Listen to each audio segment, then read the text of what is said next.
Welcome back to the Friday Golf Podcast. I am your host, Andy Johnson. Today, I am joined by a couple of my colleagues at Friday Golf. Excited to chat with Kevin Van Valkenburg and Joseph LaMagna, as we do every month. Today, we are going to be talking about what I think will be the hot topic in golf in the coming weeks, the schedule moving forward. I think there have been a lot of rumors about what it might be. And, kind of the big through line of all the rumors, it's going to be a lot smaller. It's going to be a condensed schedule. There are a lot of rumors about when it might start. It seems like we're speeding towards a February to August PGA Tour schedule. Fewer events, more selective, fewer players exempt into these fields. So I'm going to talk with Kevin and Joseph about this and kind of what we would like to see from the PGA Tour schedule. Before we get to Kevin and Joseph, today's podcast is brought to you by our friends over at Golf Galaxy. Are you ready to upgrade your game? There's no better time to get dialed in for the latest clubs up and down the bag. At Golf Galaxy, it's easy and convenient with in-app booking or stop by your local store to schedule. Bring in your full bag of gamer clubs, and our team of thoroughly trained fitters will optimize every club in your bag to get you playing your best golf. I think this is a great way to do it. Bring your bag in. You can figure out, one of the great things, then you can compare, do I need a new driver? Do I not need a new driver? The best and easiest way to do this is to download the Golf Galaxy mobile app. I think you can schedule a booking right in there for a fitting. You can schedule a fitting right there in your local Golf Galaxy. Golf Galaxies are just great places to go. Good places to go kill time. Go places to go, if you go kill time, you'll probably end up buying some clubs. You try out the new Spider putters that are just, dominating the tour on their putting greens.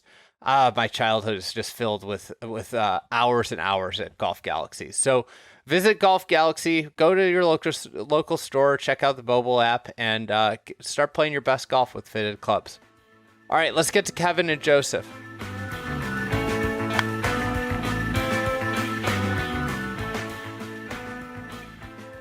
All right, I'm joined by Kevin Van Valkenburg and Joseph LaMagna from Friday Golf, our monthly catch-up.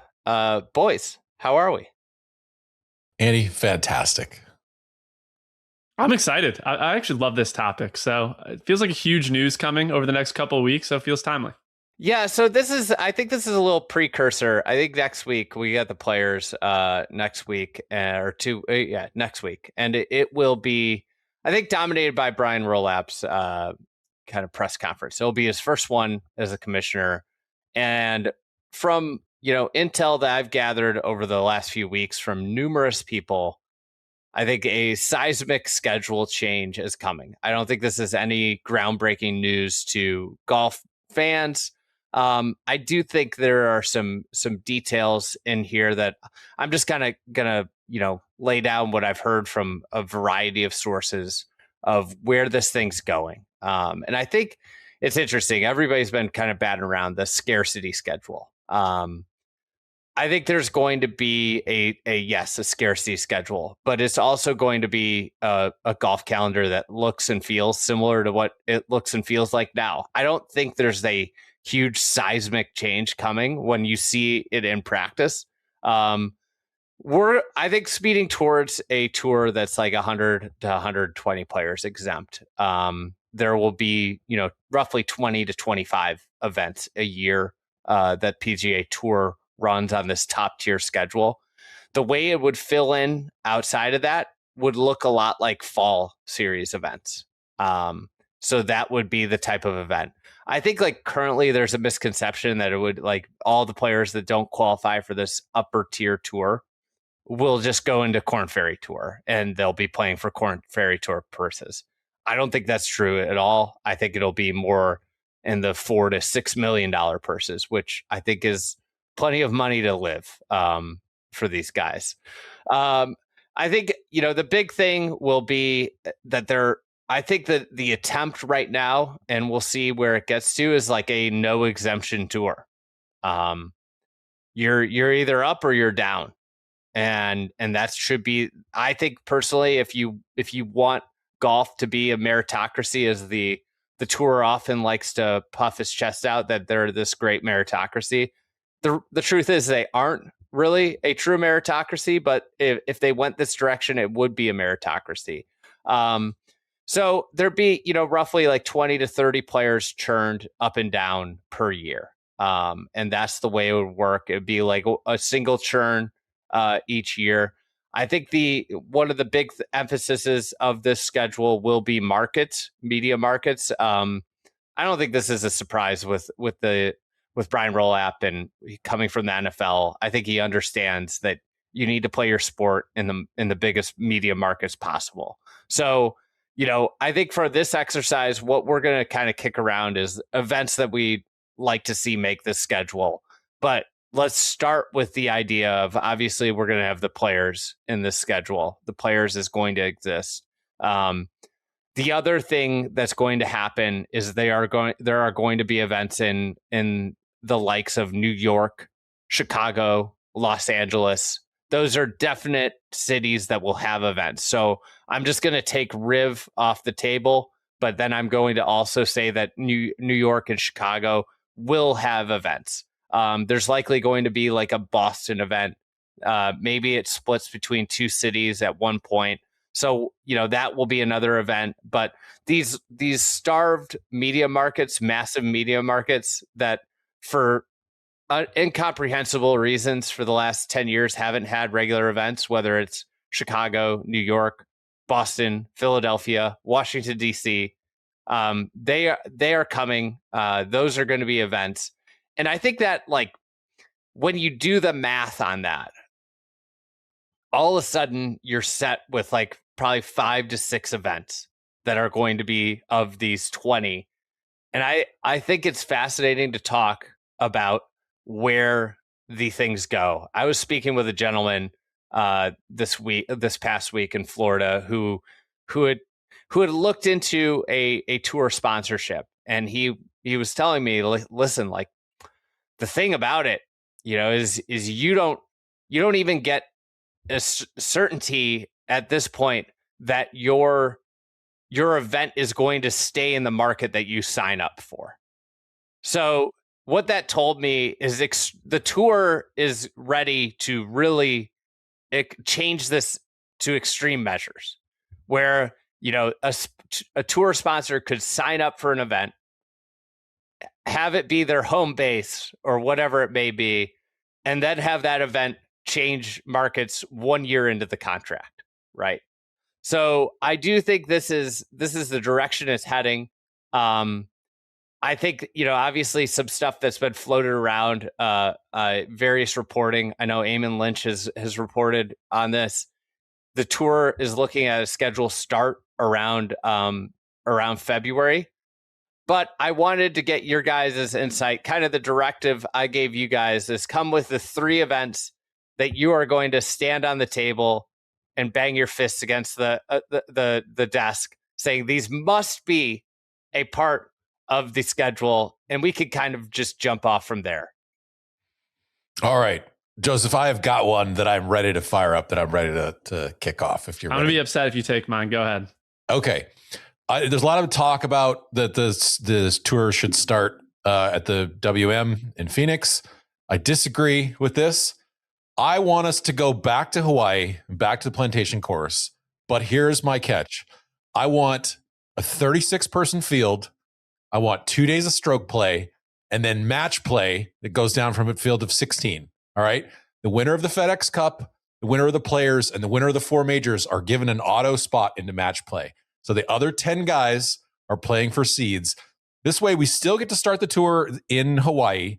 We only have 36 guys there, so you can basically take winners from last year. You can sort of fit into that. And we get an element of match play. It's a little bit easier, sort of begin to the grind of the season. We don't have to worry about shooting 30 under at the plantation course anymore. We still get an iconic course that is part of the tour's recent history, but we get to have match play. And the likelihood of Scotty, of Rory, of whoever making it to the finals is increased by the fact that they're basically getting a bid into already through the stroke play. I feel like this is a great way to look at this. The real season probably hasn't truly started yet, but it's still more of a relaxed atmosphere. You're not playing a full 18 every day. I feel like this is a great way to hold on to a piece of the tour's history and maintain some element of match play before your actual stroke play season begins. I mean, I'm not opposed to what I was going to lead with. So I guess we're just going to start with the argument here. Yes, please. You've already alluded to it. I think waste management has never made more sense to kick off the season. And I think they have done everything well, save for the event getting a little out of hand a couple years ago. But how well the waste management works with a strong field, the party element, I think it works incredibly well in its current date of the Super Bowl. A star-studded field with every top player on the PGA Tour at Waste Management, I think would be one of the biggest spectacles in sport.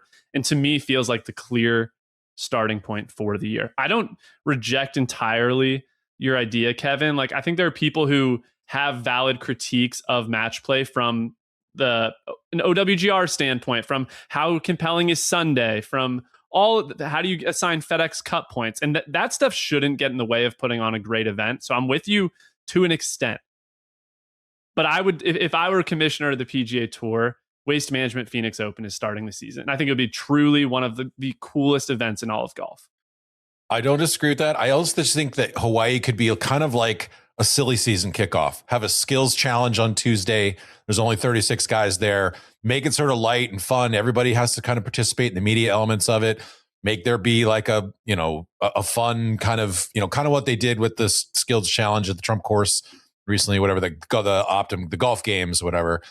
Do that on like a Monday, Tuesday, then go into and honestly, if you don't want to like make it what the hero should be, which is like no OWBR points should be awarded. Sure. This is just a kind of a casual, fun kickoff to the tour's season.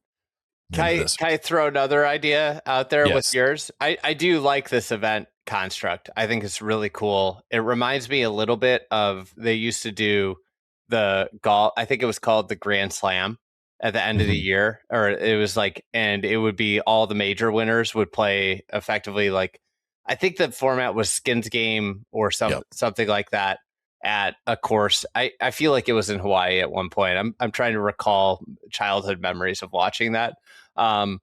What if this event occurred after the playoffs, like at the end of the year, where it's the top 30 or whatever?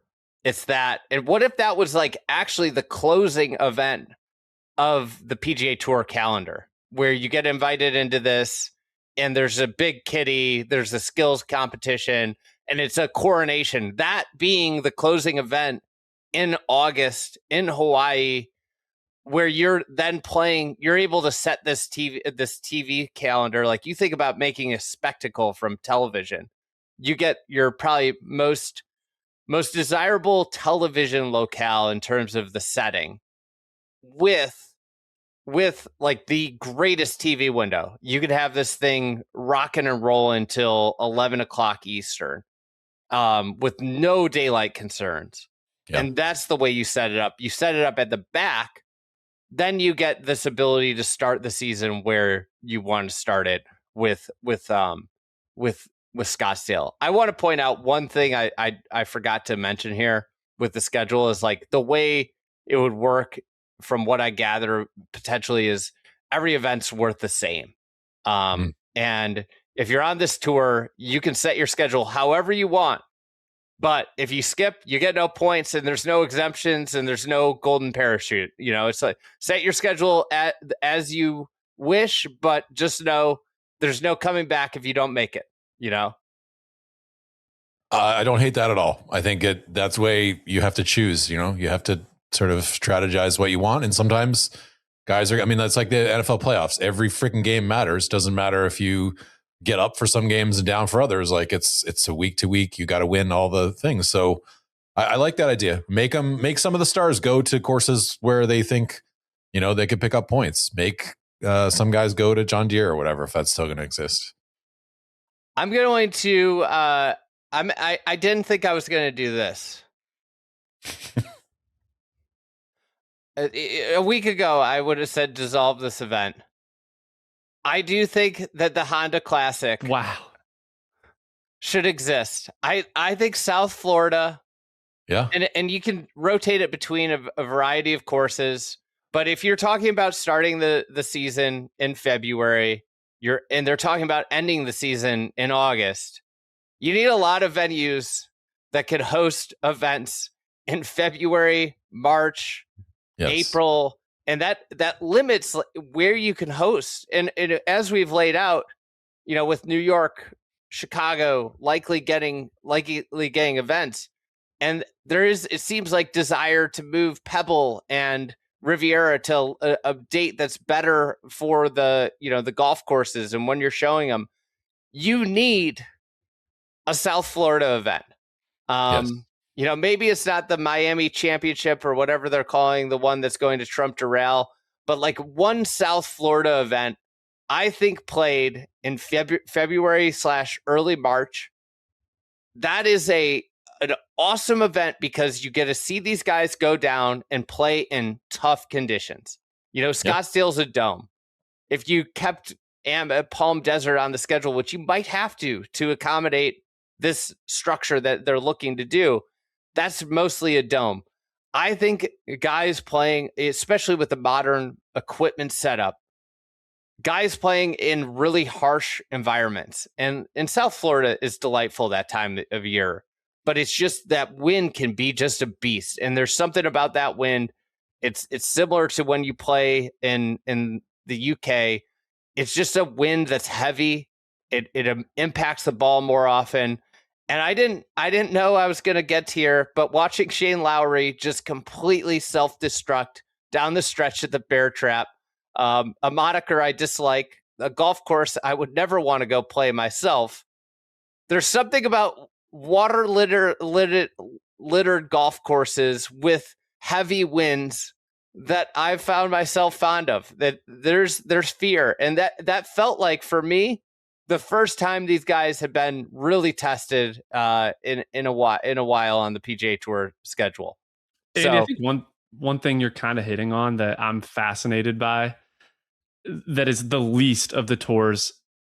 There's no chance Brian Rolapp, this is a priority for him. But as the schedule changes, like, are the players who succeed on the PGA Tour going to change? Like, for example, and I don't know that they're actually moving the West Coast to the playoffs, as that's sort of been rumored. Like, I don't know how realistic it is to move Riviera, Torrey, but let's just say the West Coast swing kind of got moved towards the playoffs or later in the season. Only the top players ended up making it there. Like, would you remove some of those guys who rely on the West Coast, like the really good POA putters? They're sort of fringe PGA Tour players, but that's where they get their points. Like, more broadly, to your point, I think the schedule should reflect a diversity of skill set. And if you're going to play in a dome in Phoenix, having a water littered test in South Florida also makes some sense. And then balance it out. You're going to have other big tournaments. I'm sure we'll get to some of them, but it should be a variety of golf courses. And if they just go with their premier events and sacrifice a little bit of variety, it could have a small impact on which players maintain their status on the PGA Tour. I don't want to overstate it. It wouldn't have a huge impact, but it's just an interesting thing to keep an eye on. Listen, I think you're hitting on something. The margins in golf are so slim. You're talking about, especially for the fringe players. Your Rorys, your Scotties, your Sanders, they're going to, you tee it up at any golf course, they're going to get through. But I do think you're spot on with, like, certain golf courses. Like, this is a good, the week of this podcast is Bay Hill. Bay Hill, you hit like 6 or 7 200+ yard approach shots. It's the most heavy long iron course on the PGA Tour calendar, and thus this week illuminates a skill that's not often illuminated at most PGA Tour courses. That's good. I would think about this, in terms of golf courses, and I don't, personally, and this is, very much a personal opinion, I don't think the PGA Tour has people that really understand golf courses at a deep level. I think there are a lot of people that have worked their way up corporate ranks, and I think the overall golf IQ and the people that make the decisions about golf at the PGA Tour HQ is very low and frighteningly low. But something they should be contemplating is, how does our venue selection impact what skills thrive and what players thrive. And I think there's some courses everybody always points to Harbor Town as a course that's, atypical than the PGA Tour setup. But they should be building a calendar, and they should be branding courses with there should be such a more robust discussion on the front end of events about how they are setting up the golf course, how the golf course sets up for different types of players, and thinking about it. I think that F1 is a good example of, there's a lot of discussion about what the track will do and what type of drivers and skills are rewarded. And I think it exists in the gambling community with golf, but the PGA Tour should view setup as this huge thing. And right now, I think the PGA Tour setup can be characterized as they want every event to feel like a Marriott. And what I mean by that is when you check in at a Marriott, you know exactly what you're getting.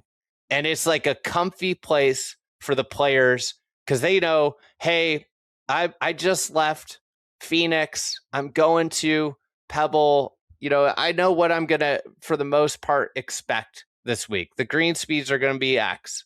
The type of sand at the golf course is the same. The tee locations, they aren't going to move these tees around very much throughout the event. Where they put them, that's where they're going to be all week.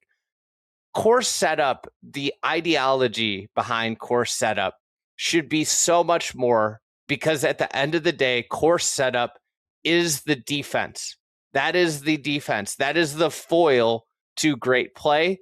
And right now, it's not even a part of the storylines of a PGA Tour event. In fact, the ideology at the PGA Tour is that course setup should never be a discussion point in an event. They've failed at course setup. If the course ever becomes a storyline at a PGA Tour event, and that is just flat out ass backwards. So I think that gets into one of my next points is I think that they should stop putting the lesser tournaments in front of majors. You don't control the majors.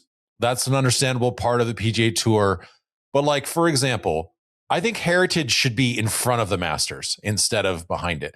Heritage is one of I don't care about it doesn't suit it. The same thing. Oh, you can't hit drivers there, whatever. Tough shit.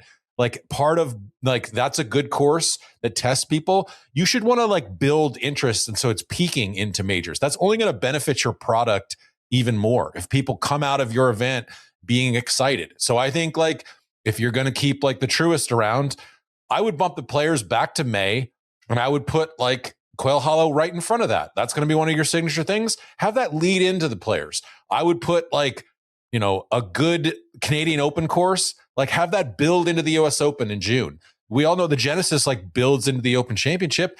And then I think if we're going to put, tournaments for this is my big galaxy brain take, we got to do away with East Lake as the stop on the Tour Championship. Yeah. It seems we have to rotate this. This is coming to an end. We have to rotate that into better courses. Oh, and they all should be priority-wise big city courses. I think we just have there be several crescendos throughout the season and be trying to build to those each time we're getting there. I think you hit on something super important here, and maybe I'll reveal my next course, my next idea thing I must have here. I do operate a golf website and various golf podcasts where we're able to track numbers. And as you hit on, golf interest is very high the week before a major and much smaller the Thursday through Sunday, the week after a major. This is a true fact.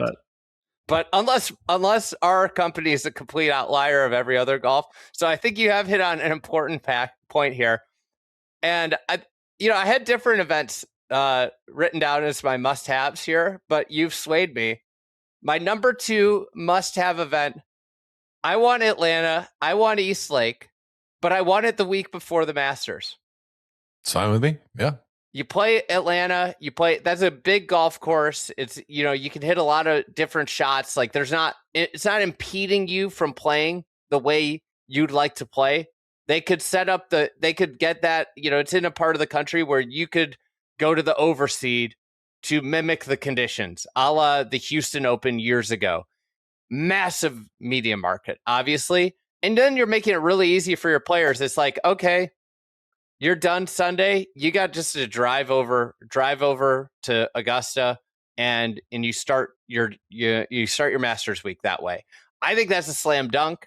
Atlanta in August makes no sense, none whatsoever, other than for the corporate reasons that you have wound yourself into. I think the event East Lake will play a lot better in April, and the event will be much better received. There won't be this angst about it being the season-ending event in August in Atlanta. It'll be, God, I can't wait for the Masters, and it's so cool that they're just, they go from Atlanta to Augusta. So I did not expect myself to have this, but I'm starting to slot our schedule, by the way. I've got East Lake here and ahead of the Masters. I think what you guys are hitting on, I don't believe there's a right answer to what kind of course you should play the week before a major. But so if you were going to go through from February through the end of August, I believe that is 30 weeks ish. We're talking about like a 22 event schedule. So you're going to have 8 off weeks. Where they decide to slot those is probably the most interesting element to me. Like, I don't know that I agree that you should have a super difficult test leading right into a difficult major. Like Scotty has talked about Memorial taking a lot out of him. Was that 2 years ago? And that kind of impacted him in the short run after that tournament. So I think there is a place on the schedule for some of these lower tiered events like a John Deere that has been important to the history of the PGA Tour. And if some guys just choose that they don't want to play it, they're not skipping out on one of your most iconic venues. Like, I actually think there's a case to be made for sort of a soft event the week before a major, but you would be sacrificing some of the entertainment value. That said, one of my tournaments that I think has to stay, not going to be a huge shock, but I think the Memorial Tournament has to be. Was waiting for that. It does. It needs to be a part of the PGA Tour schedule, not only because it's one of the best tests that they play all year, but I think keeping the legacy of some of their best players of all time, whether it's through the Arnold Palmer Invitational, which I would imagine will find a place on the schedule, through Jack's event, Tiger taking the Genesis under his wing. Like, I'm curious to see if Rory will end up with an event when all is said and done. Like, I think it's really important to stay anchored to your legends of the game. So as far as I'm concerned, Memorial absolutely belongs on the schedule. And maybe that's like 2 weeks before the US Open. You go like Memorial, John Deere into the US Open, some kind of cadence like that. But that event needs to be on the schedule. I had Memorial, Canadian Open, then US Open, Joseph. Sure. I think that's it's important to sort of throw Canada bone, continue to have that be a part of. There's a lot of golfers in Canada. Like, I would love to play it at better courses. I had said, like, Toronto is obviously the biggest media market there. You could play it at the Toronto Golf Club, which is a Harry Colt design. If they tear it up, so be it. Like, that's a different conversation than whether or not certain cities or certain courses should host things. But I will say, the only thing I'll push back on is I acknowledge that golf is different than other sports. And so, like, Scottie Scheffler's preference might be to have a nicer, easier test in the leading up into a major. But that is so, like, antithetical to, like, how other sports work. Like, LeBron would not be like, well, I just wish, like, we could get an easy playoff series before, like, we go and play the Western Conference Finals. I think he or would. Like, well, he might say that, but, like, that doesn't really, I mean, the NFL, like, would Patrick Mahomes be like, well, we just need an easy, first round game before, like, that's not, you have to fight for your life. That is not in the PGA Tour's, like, interest to make the US Open easier for Scottie Scheffler. Like, they should be like, yeah, well, I see the Memorial is like a little bit of a different thing because the Memorial is tough as hell. But, like, any of the other ones, like, I would have no issue, like, plotting those in front of majors. Like, it, in some ways, that is the PGA Tour's job, is to, like, test people the best they can and build the interest the best they can. I don't think they should be making it easier. They're basically saying, like, well, our product is inferior to those majors. So we'll just kind of, throw them a bone and let them kind of do it as they like. I think this is a huge challenge for the tour. It's hard. It is like a great point of, hey, listen, we cannot just be this like effectively like feeder tour for the majors. In a way, everybody hates the demise of the European Tour into the fact that the European Tour is now a feeder tour for the PGA Tour. But in a way, the PGA Tour right now in golf's construct is a means. The PGA Tour success is a means to qualifying for the majors and qualifying for the Ryder Cup, qualifying for the Olympics. All these events are bigger than any of the PGA Tour owned properties, which is a huge problem for the PGA Tour.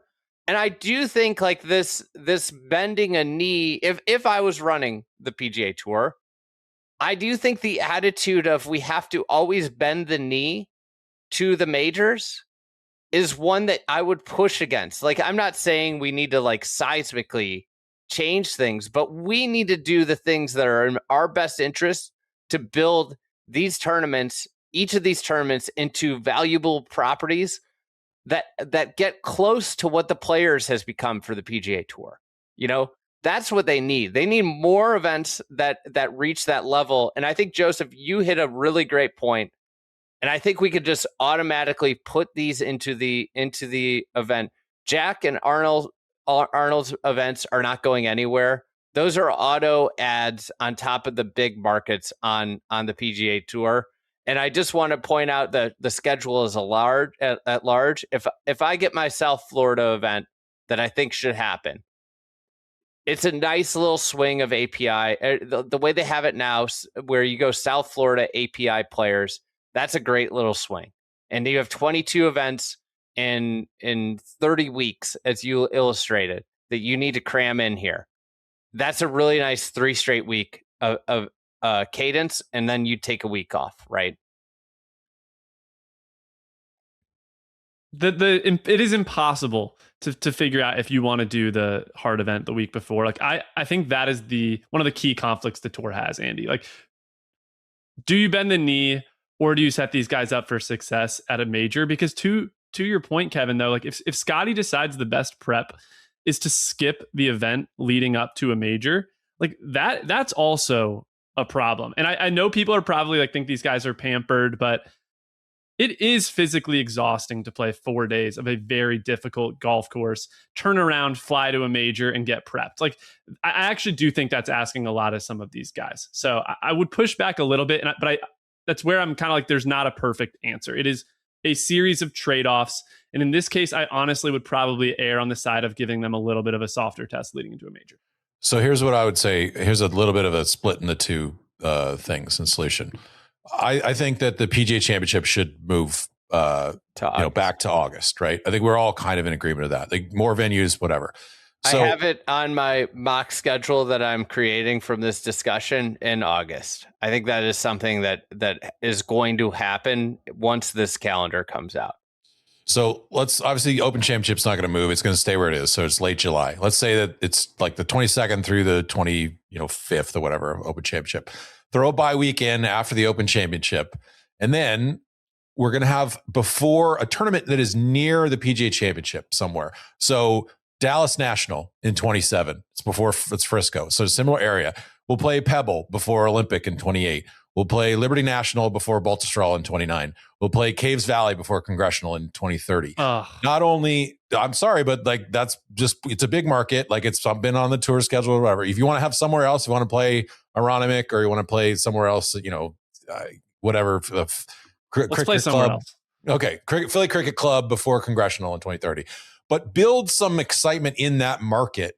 So you've given them, a play the Open Championship. Now you've got a week to kind of travel, to rest, to whatever, reset. But now we're going to ramp back up as we get to either, if you wanted to move the Players later in the year or to the PGA Championship, like we're crescendoing and they're making the players be like, oh, I'm already in this area, so I'm going to play this. I don't think Scotty's going to like not play, Pebble before Olympic in 28 or Liberty National before Baltusrol. Like he's going to be like, I got to be there anyway, so I might as well play in that tournament. And I think that's a good enticement. And not only that, but like you drive more people to go to a major. You're sort of building on this just sort of popularity of golf in general in those major metro areas. Fair enough. One that I would like to draft, since we're putting so much of the schedule, we're moving the PGA back. Like Andy, to your point, finding venues early in the year is not easy. I did not expect to take this pick. It was way down my list, but I think Torrey Pines should be on the schedule. Yeah. What is the class? This is what this does. Everybody has these pie in the sky aspirations. Like I had written down like international opens as like the things I'm gonna bang my fist at. But then you start the actual practice of making the schedule is extremely hard, and you end up with like, oh, actually, this isn't that bad. I think Torrey Pines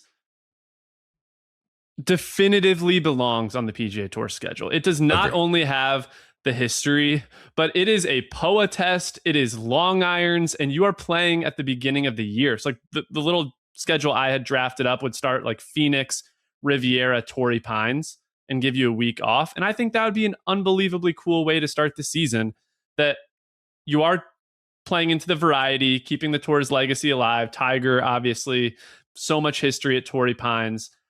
I think it belongs. The golf course, the quality of the golf course is a completely different conversation. I share the sentiment. It's poor design, but I think it'd be a shame to do away with Torrey Pines. So despite it being like 15th on my list, I think Torrey Pines needs to get drafted. What's interesting about the discourse of kind of Riviera and how the course doesn't play the way it should, that Kikuya just gets stickier in the summer. And then the greens get really firm, and it becomes this course that like you can't run it up, but then the greens you can't hold, and it becomes a really kind of tricky golf course. It also plays way shorter, Andy, and that is something that needs to get discussed about. If we play Riviera in warmer months, you're going to see exactly how out of scale that golf course is. So I don't mind. And I think like the way Riviera is so good so often in that time slot, what you're talking about is like it's almost like a 60-40 good to bad ratio. And I think that's okay. You know, golf's an outdoor sport. The elements are part of it.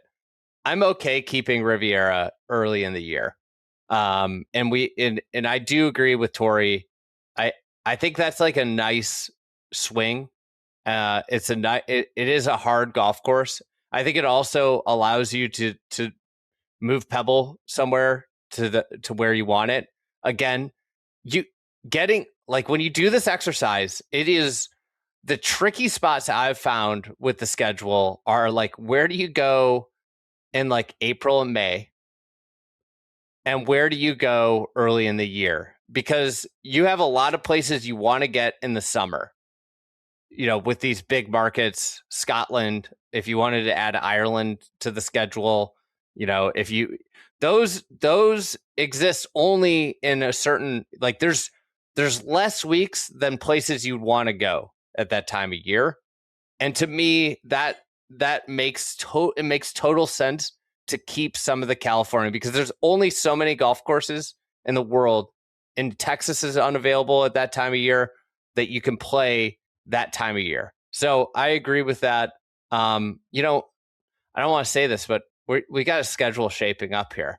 KVV, what was the second non-negotiable event for you?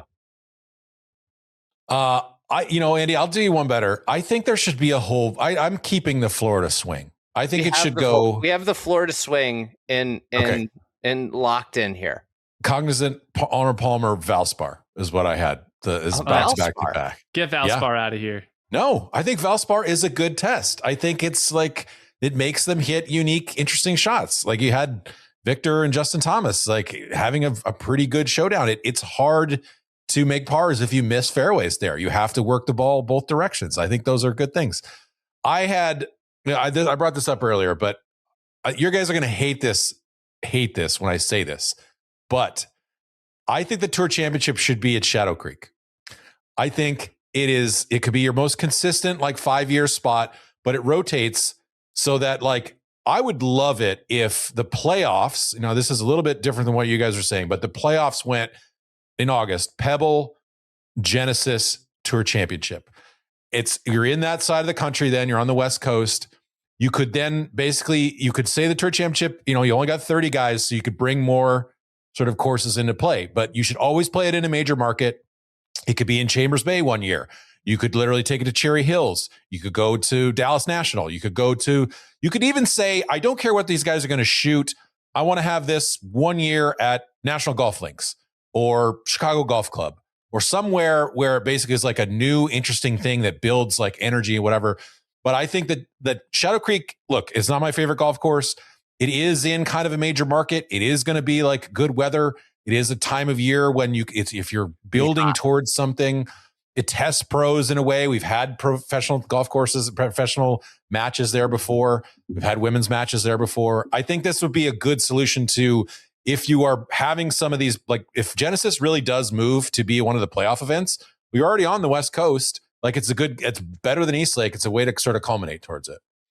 All right. So now we're torn here. Is Genesis a fall event or a later season event or an early season event?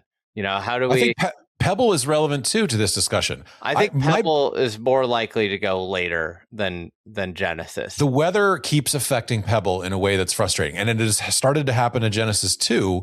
What if those were August events? And then that's why I ended up I was like, where on the West Coast could I have a Tour Championship? And Shadow Creek popped up. I was like, you know what? Like that would be a natural kind of evolution if we went Pebble, Genesis, Shadow Creek. The way I had it laid out, which I don't know if I like it personally, would be to have Waste Management, Riviera, Torrey start the year and keep Riv where it is. There's some issues with moving Riv to August. Like you have the Olympics coming. I don't know that it's a guarantee that we would get Riv late in the year, and then for the playoffs, potentially something like Chicago, New York, Pebble.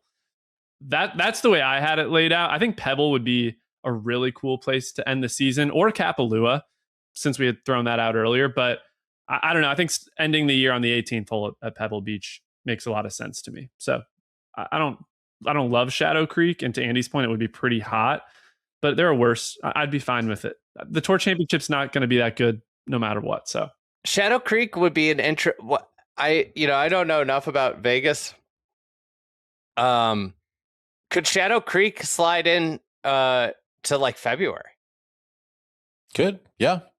You just think with Vegas, you get like the spectacle, right? You get the sort of, goof. We know it photographs like relatively well. It fits in with some of the things that the tour values, like a big sponsorship, gambling partners, like all that stuff. I feel like you could basically, have the players kind of do other events or other sort of social things in Vegas that would be kind of compelling. I don't love the golf course, but I do think that there is some value in it if you need a West Coast event, especially part of what it is like too. I don't know, would Shadow Creek host 150 guys? No, but like 30 guys, like they probably would be on board with that kind of field. Look, from a content standpoint, I think I'm in on 30 of the best golfers in the world spending a weekend in Las Vegas. So this is starting to make a little more sense to me, Kevin. Okay. I'll go with my next has to happen. The Scottish Open.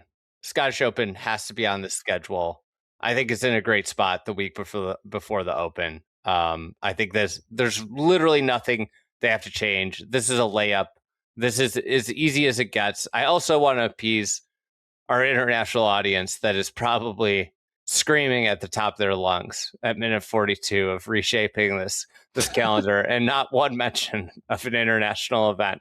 So I am playing to a portion of our audience here, but I think this is delightful viewing. I actually think, underrated in terms of TV. Maybe the numbers don't bear this out perfectly. Maybe the numbers are down, but for busy individuals and your core like livelihood golf fan, it feels like to me in July, it's easier for me to watch golf early in the morning than it is for me to watch golf at 3 p.m.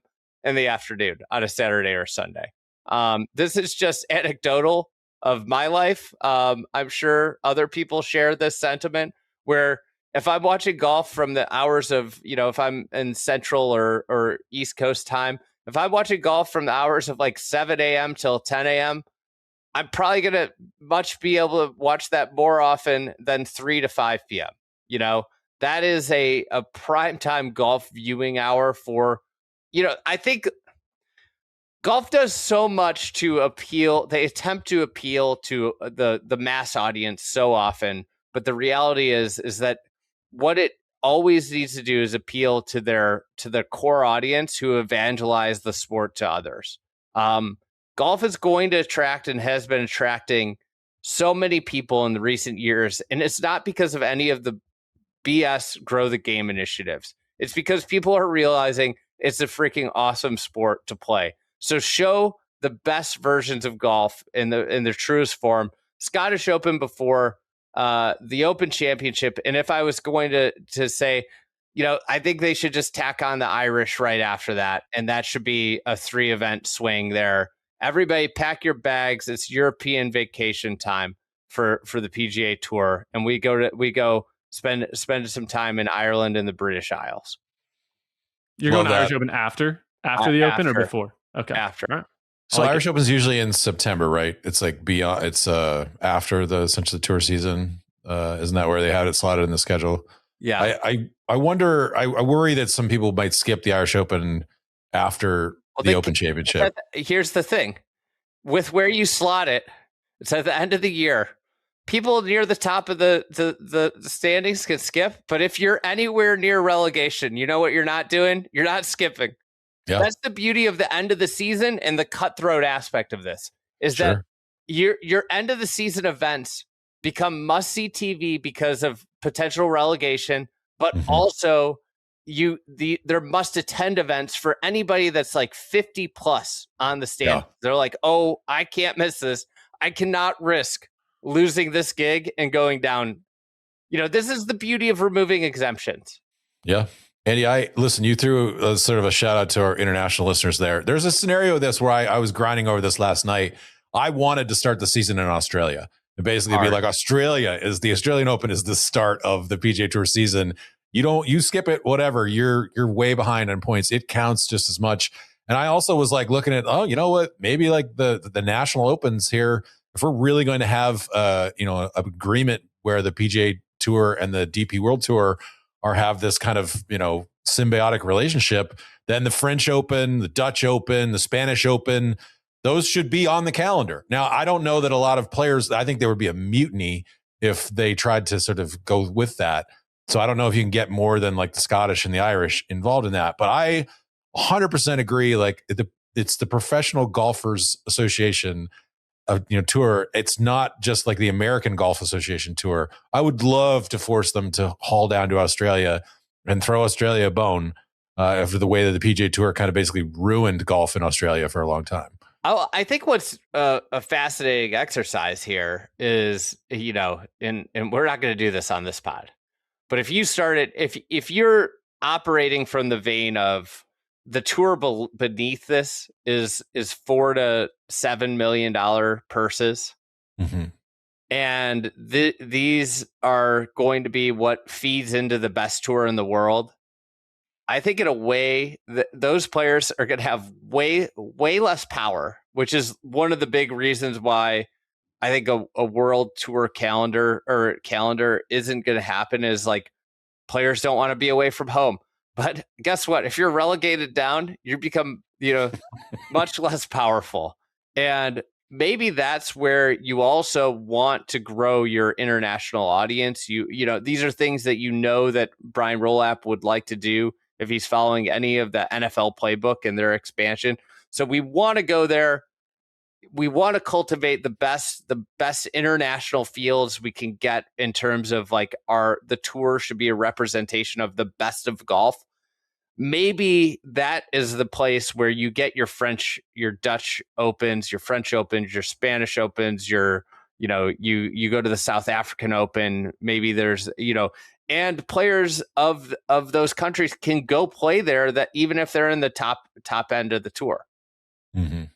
I have come to the realization that the PGA Tour should not have the Australian Open and some of these other Opens for Andy's point, go lay this out on paper and look at where the Australian Open could potentially slot in. It is very difficult. And beyond that, I actually don't want the PGA Tour taking the Australian Open. We'd be playing Preferred Lies at Royal Melbourne. Like I think that the best thing the PGA Tour can do is condense the schedule to February to August and then get out of the way and let other events succeed. And the Australian Open could be built up because it's in December. Rory's going there, whoever else is going there, just stay out of the way of the rest of the golf schedule.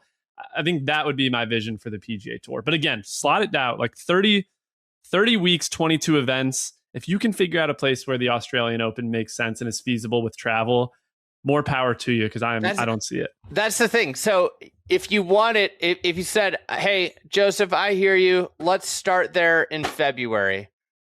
You start there and then you have an immediate week off. Yeah, you can't do it. Somebody's going to prove us wrong. They're going to come at us. I know that. Just let it be in December. It's an amazing event in December. It could be just golf. The thing is it could be just golf nerds, little sanctuary in December. Yeah, without PGA Tour rule to soften greens and great. Preferred Lies. I think about how many times in our life we're going to see Scotty play Royal Melbourne. Maybe once. Like, there's just no other real, like, I want to somehow force the best player of this generation to go down there and play that kind of golf. And obviously, like, it inconveniences a lot of other people, but like as people who value the history of the game, it just feels like Scotty playing Royal Melbourne in some scenario is a thing that I really want to see, and I don't know how to make it happen, but I sure would like to figure out a way to do it. I think there's an argument, Kevin, that the prestige of the event should be what attracts him, and maybe like Rory going, Scotty realizes like this is a really cool event to win. I'm going to go play it in December, even though I'm not forced to. Like that, I think that is the answer. And forcing him to go, he might still not show up.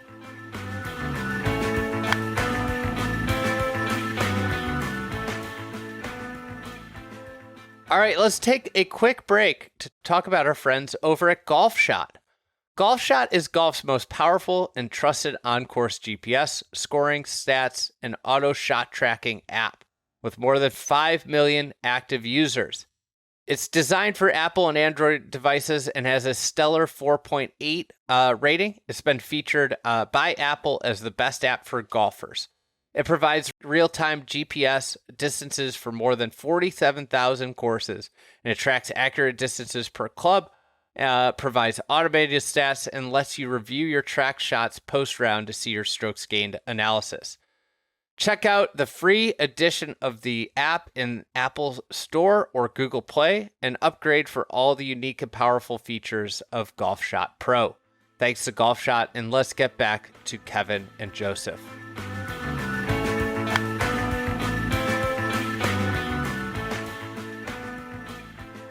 All right, what are we missing? Well, does anybody have any events that they must have? I think the BMW has consistently been like the one good playoff event, like over and over the last 10 years. Well, and we're going to call that the Western Open presented by BMW. Okay. I just had typed that onto my schedule. It needs to relinquish its name and go back to its history. Okay. Personally, I do not think it should be a shrunk field. Okay. I think it I don't know in this current setup if the playoffs should exist. Interesting. I kind of think it should just be like, okay, it's relegation and there's bonuses paid to the top 10. So it's like a Premier League setup where there's no like playoffs. You just got to position yourself all throughout the season. I mean, the playoffs are just like a farcical, utopia that the tour created of thinking that they're going to create something out of thin air that has no soul and no history that's going to contend with the majors. The majors are the playoffs of golf. That's true. People, no matter how much the players like, it's the winner of the regular season who really feels like they're the FedEx Cup champion anyway. So why muck it up with adding a playoff into it? I could get on board with that. I think I'd be in favor of a tour championship, but no playoffs. Like I could see a limited field some potentially match play. I know that always gets thrown around. I'm supportive of that idea, but like something at Pebble that's 36 golfers, or the top 30, or Kevin, your Kapalua idea. Like I think I'd be in favor of that. But the idea of this down to 70, down to 50, down to 30 playoff, I think is tried and proven that it does not work. I have an interesting thought here. It kind of flips the question on its ear. What is something that does not survive the cut? What is something that is just, you do not see a room for it, or you have no like emotional attachment to it? What gets left behind in this schedule? The Good Championship. Oh, I think Harbortown. I think Harbortown can get left behind. That's probably the most high profile one that I'd be completely fine just saying goodbye to. Wow. I'm all, and I think the Travelers at TPC River Highlands has to be sunsetted. Wow. I'll see you in Valhalla. I think Colonial can be sunset. I even like Colonial, but I think Colonial. I would, as much as like history might declare that to be such a spitting in the face of the history of the game. It's just not that interesting to me. It's not I'm sorry. There'd be a weepy thing where Scotty talked about how he'd always grown up going to that event and whatnot. But I'm just not. I'm not going to stick my neck out to save it. St. Jude, TPC. What about the children, Joseph? How dare you? Southland, peace. All right, yeah. I'm going to just lay out something we had. Kevin, we have some contradictory statements from you that I'm having trouble fleshing out. Where Chicago, the BMW is a playoff event, but then you have the Shadow Creek and all of that. Yes. So the playoffs is like 6 events. Well, you asked me to like put together some thoughts, and I put it together with the idea there would be playoffs, but then we're like reversing it, saying no playoffs. So I'm just trying to get us into big markets. As you can see, like I can see why Tiger can't be the Ryder Cup captain, because this is just a Jenga piece here that he can't pull one thing out without the whole thing collapsing. I need somebody to be the counter of this, and I'm just going to lay this out. Okay. Phoenix, Riviera, Torrey Pines. South Florida event that could bounce between Palm Beach and Miami, just right there. Arnold Palmer, which is locked in. Players. Then we have East Lake Masters. A Valero? Giant hole after the Masters. Valero? Well, we're going to get into the hole. We're going to run through the hole. Memorial.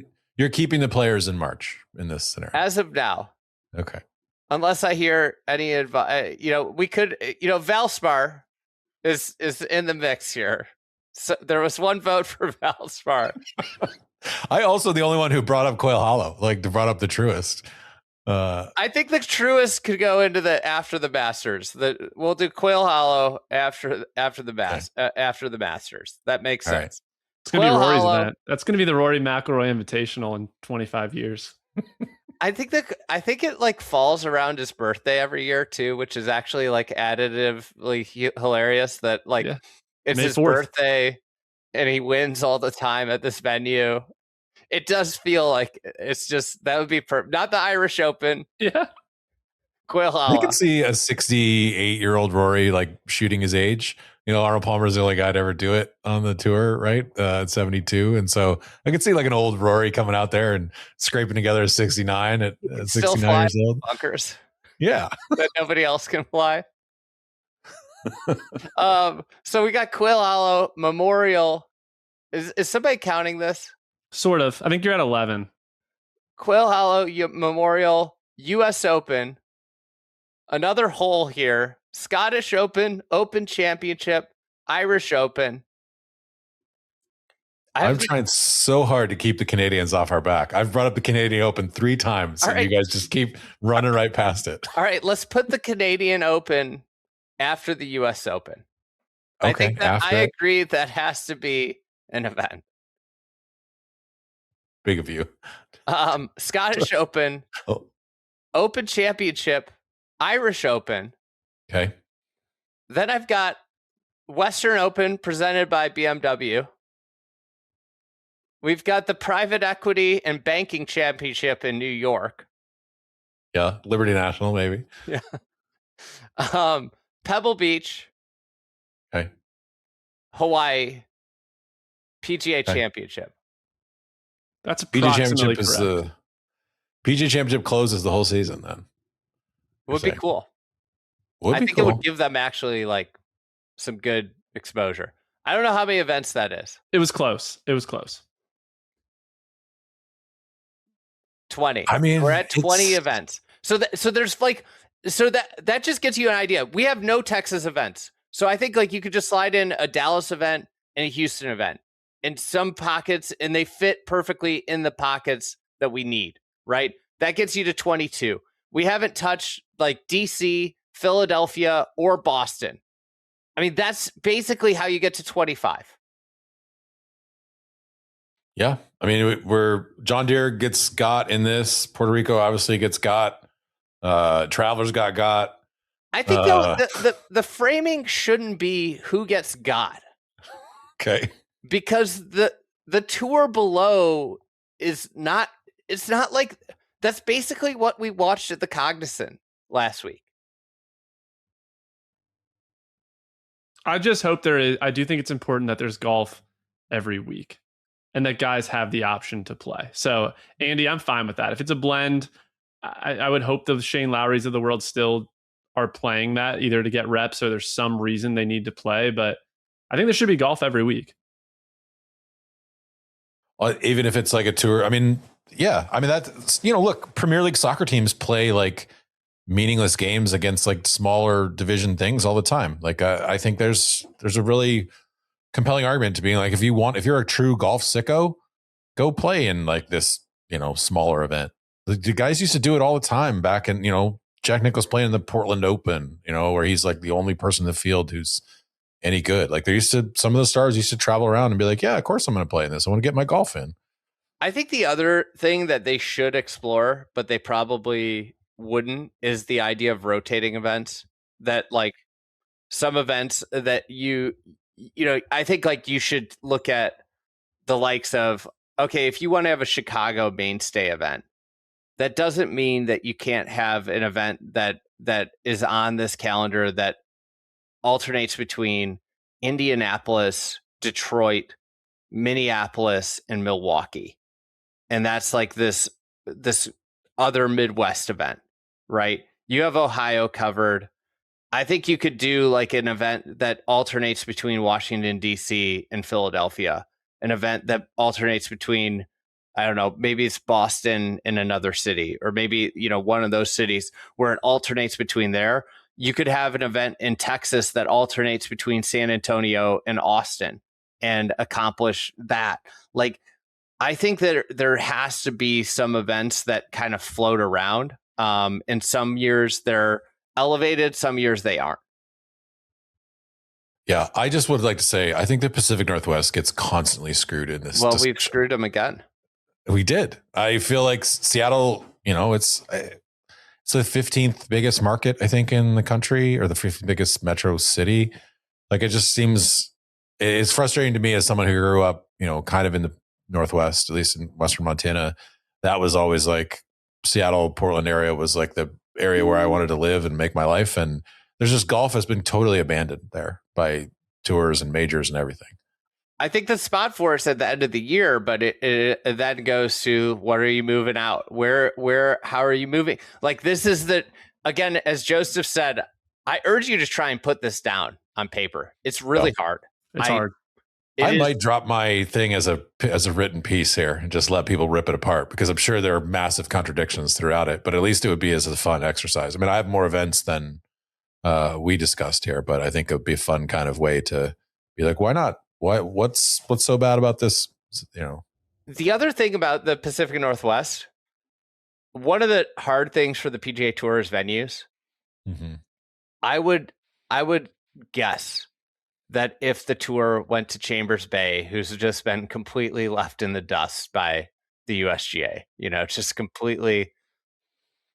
They screwed Chambers Bay by cutting it down so badly and then they basically abandoned it. What a raw deal for Chambers. They could go to Chambers Bay, and if they said, hey, we want to have the best players in the world come here every August, the weather's going to be perfect. The course is going to be perfect. It's going to be incredible scenery. Will you host every year? I think they would say yes. And it's like a venue that it would be immediately in the top tier of PGA Tour venues, because that is like another aspect of this discussion is like, where are they hosting some of these things? Like, who's saying yes to the song and dance all the time? Because, if you said, okay, we want to do Chicago, you're going to have to rotate between Medina, Olympia Fields, and Conway Farms. And there's not really other venues that can host. And at that point, if one of them says no thanks because the PGA moves back to August, and all of a sudden, when you move the PGA back to August, guess what happens for the tour? A lot harder to get the venues you want. Yeah. Here's one thing I was thinking last night. I was mulling this over. Do we live in a world now where the PGA Tour should, if it really wants to have a certain course, basically throw out the idea of like the fan on-site experience? Be like, this is a digital product. This is something. So like, could we take 30 guys to Pacific Dunes? I know, like, obviously it's not super long, but could we take 30 guys to Prairie Dunes, to Sand Hills, and basically just present it just as a TV product? So we don't have to worry about ticket sales. We don't have to worry about setup. We don't have to worry about, can this site host all the sort of tour trucks and all that stuff? I think there is a world in which we showcase like a really great course. And when we don't, like, Cypress Point probably doesn't want to have 25,000 fans. I'm sure they don't. Pine Valley certainly doesn't want that. But they might say, yeah, give me your best 30 guys and we'll play like an event here that's just a TV broadcast. I think that would be a really cool way to sort of open up some different cool places that don't want to have every, riffraff coming through their doors, but would be fine with the top pros doing it.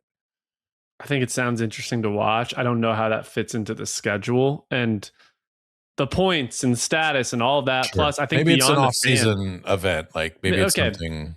But yeah, I think even beyond that, if you want to have some of it's not just fan infrastructure that those places don't have. Like, it's driving range length, and maybe you don't care about that. Guys can only hit irons to get ready, but I think there are a lot of logistical complications in trying to get that many people to the golf course, even if you're not worried about fans. Airports, sure, lodging. That's why 30 people. I don't think airports are actually important I think, like, listen, TGL's chartering players back to West Palm Beach to play in their, made for TV matches. The reality is, like, the money on this tour is not going down. And the top, there's more, a larger subset of the tour is flying private than ever before, and that number's not going down. So I actually think airports, if you throw out the fan need, is less. I'm just thinking cameras and shot. If you want to have shot link towers, which I think people do, like, there's a lot involved in bringing a tour event to a golf course, and I would be pretty skeptical. I'd be skeptical of that. I mean, they host the USAM though at Bandon. Like they've hosted the USAM the various Curtis Cup at National Golf Links. Like, it's not like there hasn't been high level golf events at some of these courses where we're just like, oh no, there's no chance. The USAMs, people hit it pretty freaking far. But who's playing in these events? If it's not part of the PGA Tour schedule, it's the fall. Like, you're just doing like a WGC type one-off with the top 30 players in September. Like, I don't know that guys are I don't know how compelling that would be. I mean, I think the other aspect of this is, like, the tour. If this is another thing I'd do if I was running the tour. You see the popularity of YouTube golf. They've tried just kind of the foray into YouTube golf with a ill thought out creator classic. Like, okay, we're going to bring live golf to YouTube unproduced. I think the reality of, like, how you do this is you do post-produced golf that is a la YouTube, and you do that. And it's like a whole new line of business for the tour, whole new type of golf that builds interest in your core product. That would make a lot of sense to me. Again, giant corporations are usually not the places for, fresh ideas that come out like with like great ideas that they aren't entrepreneurial hotbeds. So, what they'll end up doing is like larding it up with commercials and production, and then say our gambling partners say this cannot be post-produced, so you can't do that. And that's why you get stuck where you are. I would just say that Netflix and Amazon are so interested in getting more involved in the live sports game. And so I feel like you could carve out something that's separate from the PGA Tour and basically be like, yeah, this is like, we got 10 guys here at Sand Hills, and Netflix is like, showing this, event in December, and, or wherever the time that would fit for the weather wise. Like, I think it could be a cool opportunity to have something different to showcase like some of America's best courses that for the most part, like the average PGA Tour fan probably doesn't even like think about ever. Mm-hmm. I think Rolapp's going to shoot that down though for the scarcity issue, which I would understand. Like, no, we're not doing these one-off events. Haven't worked. We're not doing stuff in the fall. People need to miss golf, and then we're coming back in February. I think there is some wisdom in that. I'll be really interested to see what Rolapp says next week, because I think like a lot of people have, myself included, have interpreted what we think his beliefs are on a lot of this stuff. Yes, he's talked to some people, whispered some things here and there, but a lot of it is just like, oh, he wants to follow the NFL model. And then, that's probably mostly true, but I don't know that it is entirely I just think there's been a lot of like assuming what he believes based on where he came from. And I hope that he will expound upon that a little bit. And, scarcity, I think, is going to be part of them all. He did, I think, mention some of that in a couple of his talks, but I don't know that it's quite going to be like as brutal as the NFL. He's going to have to listen and respect to some of this stuff about, he's not going to just like throw Ryan Moore over the edge of the boat and be like, sorry, dude, like it's over for you. It's going to be its transition into, because if you looked at it like from a purely ruthless business standpoint, like you wouldn't keep the Champions Tour around. And I don't think that's going away. Unless Tiger plays. Wait, Tiger's going to protect that. Tiger wants a place for himself to play. And so even if you're like Rolapp and you're like, this is a dumb thing, you're not literally sitting in the room negotiating with the biggest, Champions Tour asset of all time and being like, sorry, man, like it's going away. He's going to say, no friggin' way are we signing on board with this. We still have some of the power in this discussion as well. All right. Lots to mull. And I think we'll probably have a lot more answers, but I thought this was really fun to start to kind of sketch this out with kind of where the direction of this is going. I'm curious. I think like the reality is we just laid out the ideal, and what ends up happening is some of the bigger partners on the tour put their thumb on the scale, and we get TPC River Highlands on the schedule. I love TPC River Highlands. I ride for it. I'm sorry. I ride for the Travelers. If it was Joseph's schedule, it'd just be TPC San Antonio followed by Memorial every other week. Maybe we just play the Travelers with hickories, something that makes it compelling, interesting. I don't know. All right. Thanks, guys. Everybody get at us with your schedule. The parameters are, 20 to 25 events ish, and February to August. Thanks, and we'll be back soon.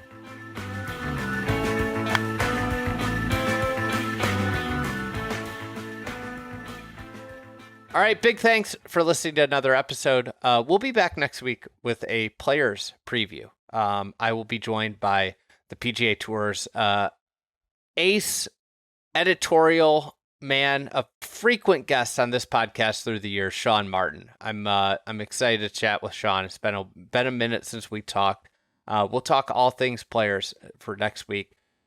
Big thanks to PJ, as always, for editing and producing this podcast.